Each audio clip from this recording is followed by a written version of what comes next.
Thanks so much. Now, which mic am I on? Can you hear me? Okay, great. Thank you, Mark. Thank you, Creative Mornings. Thank you, Hootsuite. Wow, this is great. What a great morning. And thanks to all of you for coming out. I don't know how you do it. But, yeah, I mean, Claire and I have she's got a bigger platform to talk about her bitch mother than, so this is my way of getting back at her. But what I do, should I just come in here? Okay. So what I like to do is to help create the space in which artists and creators can thrive. And so Shane Koizan is somebody that I got behind and invested in and helped to build that career. I mean, I remember when he was in a basement suite on the downtown, or on the drive, and I remember when we sat and he set out his goal that he'd like to be on the stage at the opening ceremonies of the Olympic Games, and we set about making that happen, and did. And that was great. And of course, the other thing that I like to do is to stick up for the arts and culture community, which has suffered its trials and tribulations. I just want to talk a little bit about how and why I do that, and how I see the creative sector and the cultural sector in the context, really, of human civilization. And one of my favorite writers, Arthur Koestler, a brilliant Hungarian writer of the 20th century, which is now in the past, said that the principal mark of genius is not perfection, but originality, and that this is how we open new frontiers. And that, I think, is the essence of creativity, is originality. Now, where is my, okay, there are the slides. I do want to talk about how creativity, the role that it plays in civilization, in history, in the creation of cultures, and how humans, this is primal and elemental to how we operate.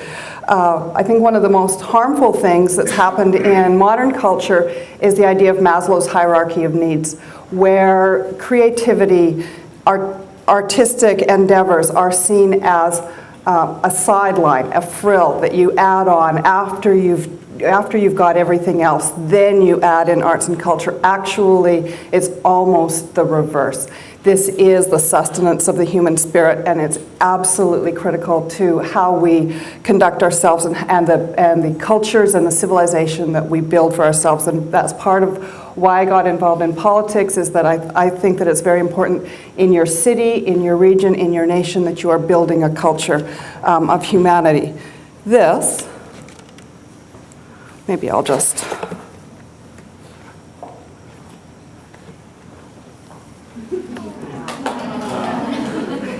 Always have kittens in your presentation.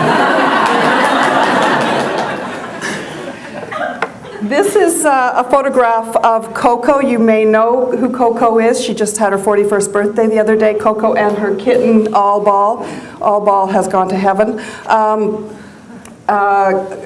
Coco, as you know, as you may know, is an ape who has been the subject of research for decades. She's been taught sign language, and she has a vocabulary of thousands of words, and she communicates with the research team with whom she lives.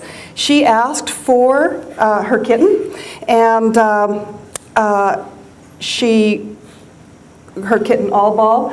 And the reason I'm telling this story is that there was a story that happened when she was, one night she got busy and she ripped the sink off her wall.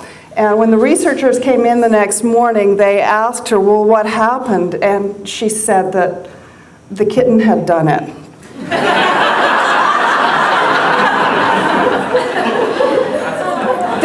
This was put down to while she's lying. I thought, well, it's a pretty good short story. In the David Sedaris mode. Other people might say, well, it was humor. A lot of you in the industry might say it's really good marketing for the cat. But that's what's important is that this is an ape, and that was a creative moment. And that is how deep this goes. This is what we are made of. This is who we are. This is what we come from. This, I don't know if you know what this is. Who in the room knows what this is? This is a photograph of a human. This is a handprint from the caves of Chauvet in France. This is 30,000 years old. For 30 millennia, human beings have been creating art. This is the hand of a person who walked this planet. And it is art and creativity that can telescope time and can take us into another world. Nothing else can do that. This is a photograph that comes from my house. This is it. This is a rock carving from India, and it was originally carved about 1,200 years ago or 1,000 years ago. This has been in my husband's family for decades, and was a gift to us. The most important thing about it, this is two parts to this carving. The original part, as you can see, this is a necklace. This was a human torso. And it had an original form of a head, a woman, and breasts. When the Islamic, out of Persia came the Islamic invaders to India, and the human form was forbidden to be depicted, in particular the women. And throughout India, carvings of this era had the heads cut off and the breasts and the indicators of humanity. So that was taken out. That is an introduction in a way of how power relates to creativity and the powerful force of society, of culture, politics, military, and how it will operate, and the natural tension between art and power. This is a photograph of the first African Baptist church in Savannah, Georgia. And the important thing about this church is that it was built by a congregation of slaves, of workers, human beings who worked as slaves. If you look at the ceiling, you will see the crisscross pattern is the 9-patch quilt. And I don't know if you know what the 9-patch quilt is. It was universally used in the American period of slavery. The quilt had on it the map of the Underground Railroad to freedom. And any building that contained that pattern was a safe house, as was this church. Unknown to the entire white dominant culture, this all existed side by side, and it was unknown to the powers. But it held its own power, and it's very appropriate that was in a church. Here's a symbol that's in the basement of the church. This is a Congo cosmogram. If you stand on that place, if you are of that culture, those people, and again, this isn't a Christian church, but it is a Congo African tribal symbol of thousands of years old. If to stand in that place means that you have mastered the meaning of life and death. This symbol is in the basement of that church, but it is more than a symbol. It was always anybody who came into that church, any white person who came into that church just saw the symbol and didn't know what it was. This is the holes through which it led down, air, light was let into a secret underground passageway that was used for escaped slaves. And they were protected there. And they got their light and their air from that space. So these are powerful symbols. This is what we come from. This is who we are, is to convey this kind of meaning. This is a woman who is probably of the lowest caste in India, and this is her home. That she's probably, during the day, she's a sweeper. She'll probably be the kind of person whose shadow, if you are of a higher caste, you don't want to be in her shadow. But this is what she has created in her own lived environment. Again, the wholly democratic way that human beings will decorate. There will be meaning and symbols all through our lives. One of the things that has happened in modern Western culture is that all of these symbols and their power is being eroded. And we are losing touch. This, of course, this is another kind of competition. This is a Banksy image. Again, it's human decoration of the lived environment. This is actually part of it. If you know the background of this, there's a big fight going on here. King Robbo is the graffiti artist whose work is now being covered up by Banksy, and he was really, really furious that Banksy appropriated his work for this image. But again, it's just this natural tension, this competition, and the relationship that power has, just the constant, basically, fighting that's going on in the creative and arts community, either with each other or with power structures. The essence of the artist. Here, of course, we all know this image, and this is the riot. This is the riot from, Lindsay, what was the year of that riot? 1971. You know, they didn't have as many rioters as we do today. But this is, of course, the Stan Douglas piece. And again, it is showing, and it is here, it's depicting a riot that happened right here in this place. And it's worth pointing out that, of course, this place has only recently been a place, this Vancouver is so very new. We have done this to the culture that lived here for thousands of years before. We are on unceded Coast Salish territory, so it's just worth saying. We will do what the Islamic culture did in India, which was to create a whole new flowering of human civilization. The art of India, as we today know it, is absolutely tied into the Islamic culture that came on and that emerged out of that. But we must always honor what came before, the civilization that was here. You, as creative workers, if you are working in this realm, you are standing on the shoulders of artists. And it is your role, it is our role to honor them as the channels, of the vessels of the human spirit. And that is what we must do if we are going to have a civilization that survives. All human civilizations of great merit have a vibrant cultural environment. There is always tension.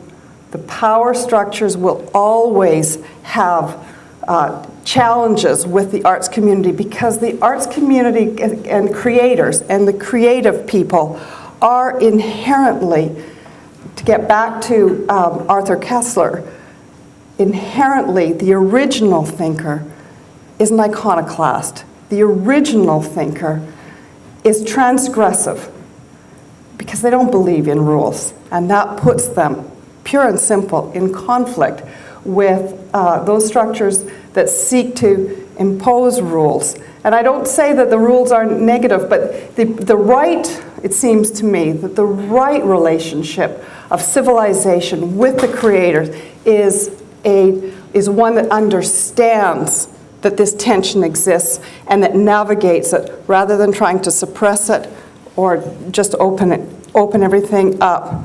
Now, of course, we're entering a completely new era, and Vancouver itself is right on the cusp. And this, of course, is the kid who got blazed and didn't get to go to Marilyn Manson, which she's still mad about. And one of the really interesting things about what Claire is doing, I think, relates to what is coming, the era that we're entering into, because all of the history that we come out of comes out of a time and place. And place was very rigidly defined in history and until the late 20th century, and now the advent of the internet. Now geography is receding in importance. Now it is fading away. And the challenge for a city like Vancouver, which is very young and doesn't have a sense of identity, I don't think, in the same way that, say, Florence does, or New York does, or even Mumbai, or Africa, any city in Africa. What we still don't have that defined sense of who we are, and now we are relating in a global way. Now I think young people especially are identifying with their tribe globally. And that's going to be the challenge for Vancouver going forward, is I think that we really do have to work at who are we? What is our future? What is our legacy going to be?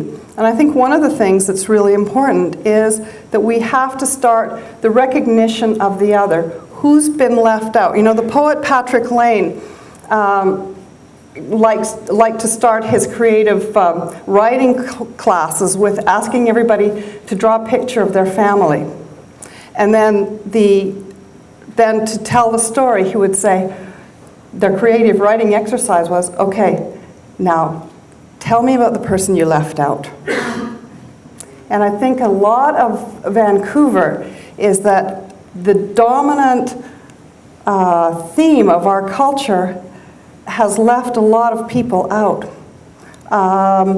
We are, and have been for over 100 years, a city that has a huge Asian influence. We were built by our Asian ancestors who came here, built the railway tracks, or built the railways, and built the city. Women have been the other. Oh, and I just want to say briefly, it's great to see so many women out today. And for those of you, you know, if there's one piece of advice I have for young women in the industry, sharpen those elbows, get to the front of the pack, be heard. Do not wait. As you know, we all have been trained from elementary school, from kindergarten, that if you sit quietly and you write your assignments and you work hard and you do all the work, you will get the A's and you will advance. You'll be at the front of the class. Life doesn't work like that. Speak up, stand up, be noticed, and get out there.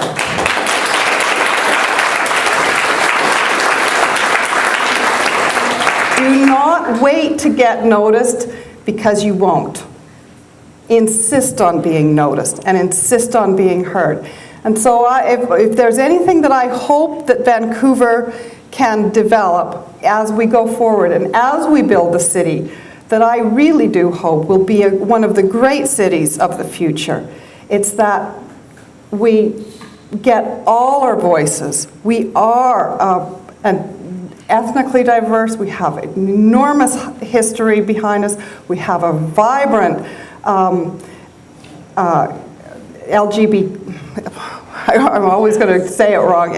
We have a vibrant lesbian, gay, transsexual, transvestite community. We have so much going on here, and we are a city of the future.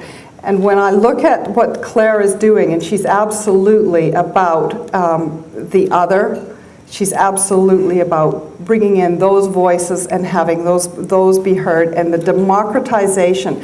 Her music, for what it's worth, the album that is right now out there, she recorded in her room on her Mac. And that is the power. And she got noticed by the internet. She got noticed because she got onto blogs, because she got onto social media. That's how it happened.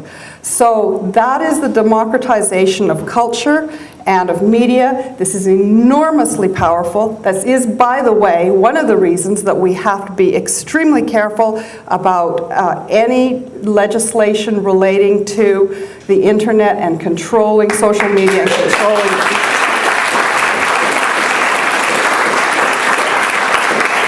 This is our power. Do not give it up, and be active in that. Be active in that space. Don't let anybody take it away from us, because we will need it. So, in closing, the only thing that I can say is,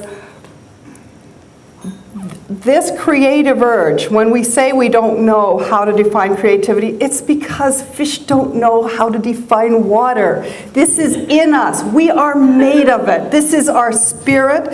If you are in the commercial enterprises, if you are working in the corporate environment, be true to the human spirit and honor it, because you come from something very noble, and you are going to make the future every day.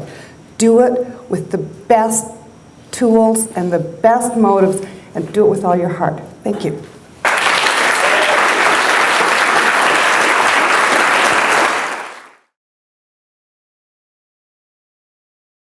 Hi. Our group, we were chatting a little bit about what you talked about Vancouver's identity and whatnot.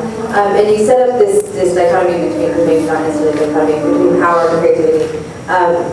What I think I was looking for in your talk was some kind of framework that if we do have this tension between the creative classes and sort of power structures and political structures, I'm sure you experience that as well. I look to you as someone who has so much experience in all of these fields to provide some kind of framework for moving forward to reconciling these parts of Vancouver's identity. And someone who's sort of worked in media and also worked in sort of the arts and culture sphere, I want you to maybe give us some solutions. Could you provide some? Could you provide some? Because this actually has to come from the community. It doesn't have to be a dichotomy, and I think that's there's a falsehood there. I mean, there's always going to be a natural tension, but the greatest cities, the greatest places, have actually harnessed the power of the creative class or the creative sector, and that includes artists right at the far end who can be very transgressive or completely transgressive, and there's a tolerance of that. You look at New York City, which is one of the most exciting places on the planet, and it's absorbed that. It's tolerated and accepted. That is actually a source of power for New York. And great cities have that. And I think that in a way the answer is to honor the creative sector. I remember years ago being with a friend of mine who advised families, very, very wealthy families in New York, as the younger family members would come up and they wanted to establish their own foundations. Imagine that job, as to helping these people establish their own foundations. And I asked her, well, what do people want to do? And she said, well, of course, everybody wants to fund arts and culture. That's how you build New York City. And so what we need to do is to raise the stature and make sure that we always honor that space and give that freedom and not expect that this community is going to obey the rules. That's not how they play. But we as a community and as a society can give them that space, and that's where we will get our power from, and that's, I think, how we will build a great city. Yes? I'm Katie. Hi, Sandy. Hi, Katie. I just want to follow up actually on something you just said there, because it's something you and I have talked about before. You mentioned private family foundations as being, the benefactors or the beneficiaries of the growth of the arts and culture sector in a city like New York. Is that what Vancouver has to do? Do we need to start attracting private investors in arts and culture? What about the city of Vancouver? Well, I think the city of Vancouver has itself done a pretty good job, because one of the things that's really important about the city is that they have recognized the importance of this sector. I think they're still not finding the right, I don't think that they are, I think they're still not finding the right space, because one of the biggest challenges that we have is that young people cannot continue to thrive in this city because the cost of housing is so high, and it's actually eroding our creative class. It's eroding the future, and that's going to be a challenge. I'm not sure how we're going to navigate that future, but the most important thing, I think, is that we raise the stature. It doesn't have to be about money. Look at that kid Claire. Look at what's possible now. The democratization of creativity now has given a huge power to the community if we use it.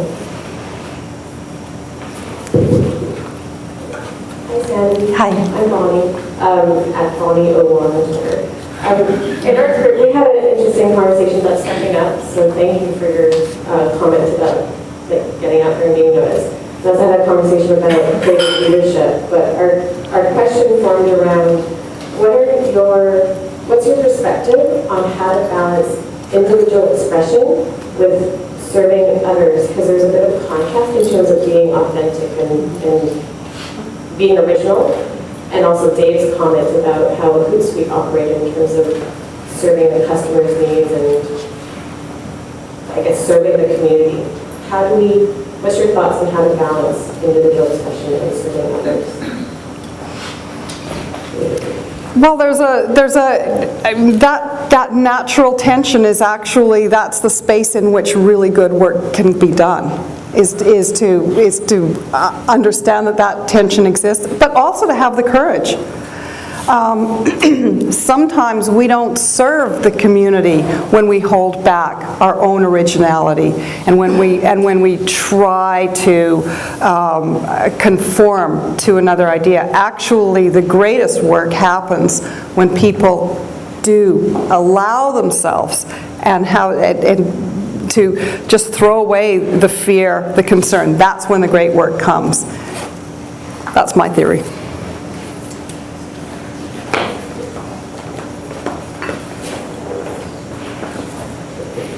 Hi, Sandy. I'm Mike. I'm a long-standing member of your fan club. So, was disappointed with the results of the last election and want to know what we can do to change those next time, and what sorts of things we can think about to support your campaign next time.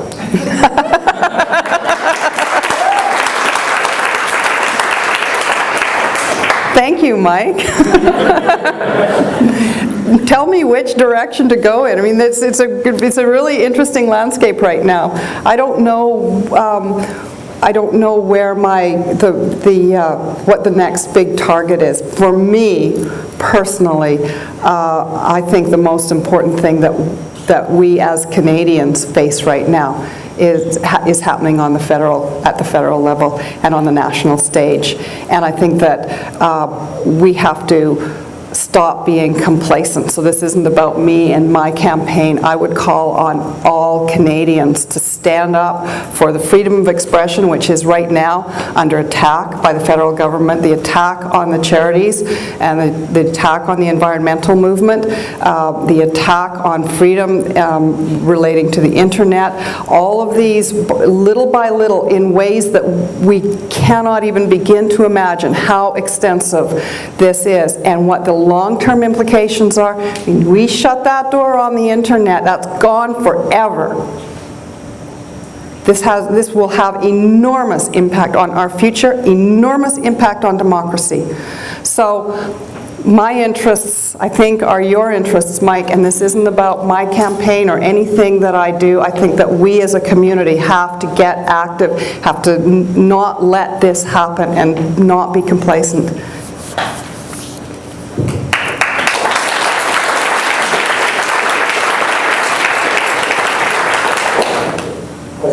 Hi.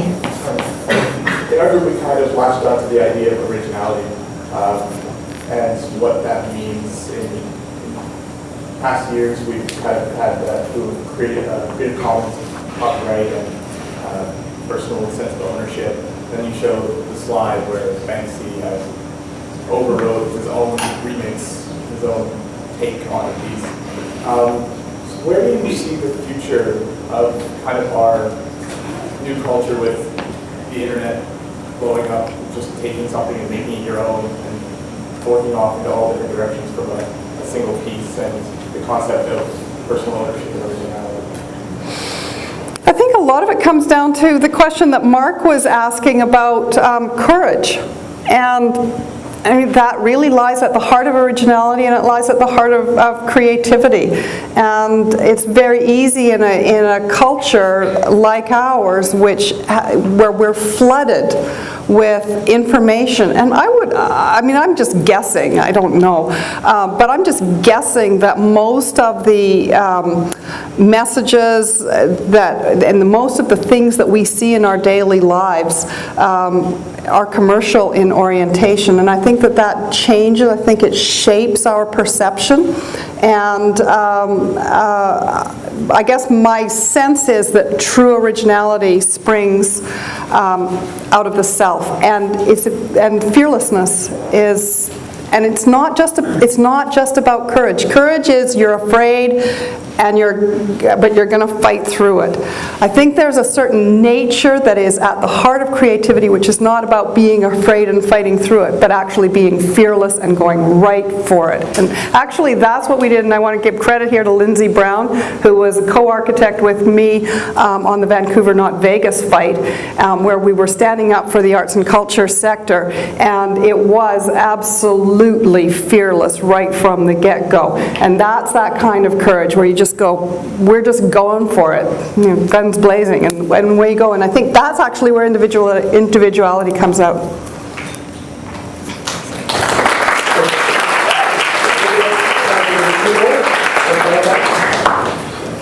Hi, I'm Diane.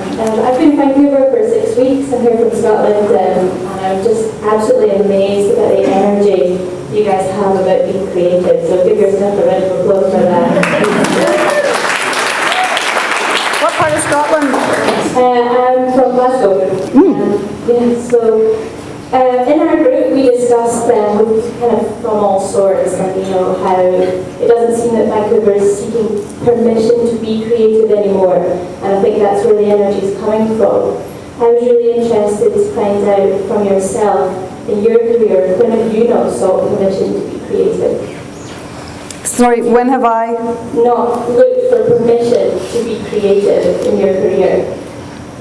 Well, it's really interesting because I never came from, like I say, I'm a junkyard dog. So, when you're a mutt, you just you don't notice these things. I didn't come up through a structure where there were rules.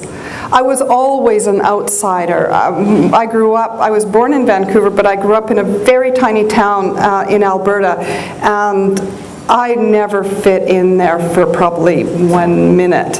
But I loved it. I made my way there. But the seed that was there was that I was always an outsider. And actually, I think there's something very powerful in that. Because when you are an outsider, you have permission. There isn't structure. You just frickin' do it. Okay, last one. I think your hand is clearing. You know, I couldn't help thinking after we gave, obviously, the big city and the housing costs are driving people out in droves. I've lived in some big cities before, San Francisco, LA, outside New York. I'm just thinking now, in the back of my head, those are some of the most expensive cities in the world to live in. So it's obviously something that's a lot more longer rooted in terms of the artistic community. Because if you think this area is expensive, try renting in Central. Well, we don't have to get there, but I'm just wondering how that is a challenge that they've met. If you have any insight on that, because Challenge that. any kind of insight, these cities have long met those challenges because as expensive as those cities are worldwide, there's a huge artistic community and there continues to be support. And obviously, a city like New York or even Chicago, there's destination cities for the arts. What are you just curious what your comment might be on that, considering how expensive housing is here and that general drive to go to Toronto where money might be better for the creatives. Well, I think one of the challenges that Vancouver faces is that we don't have a really established class. Katie, as you were talking about, that the philanthropic class has not really matured here. I mean, we're very, very young. It's early days, so we don't have a lot of those built-in supports. And as much as you can point to New York and other cities as being more expensive than Vancouver, actually, in terms of relative to median income, we're 56% more expensive than New York City. Because our median income is 28th out of 33 major metropolitan areas in Canada. We are at the bottom. We are below Sudbury, we're below Windsor, we're below Regina, and our housing costs are twice all of those. More than twice. So that is actually, I actually consider that to be one of the biggest threats, and because we don't have a lot of the structural supports that older cities have, that's an ongoing challenge. But the fact is, you know, look at Coco. I mean, the creator is, you can be totally broke, and especially today in the age of the internet. I'm actually very excited about what human ingenuity and human innovation is going to be able to achieve, even under the most stringent circumstances.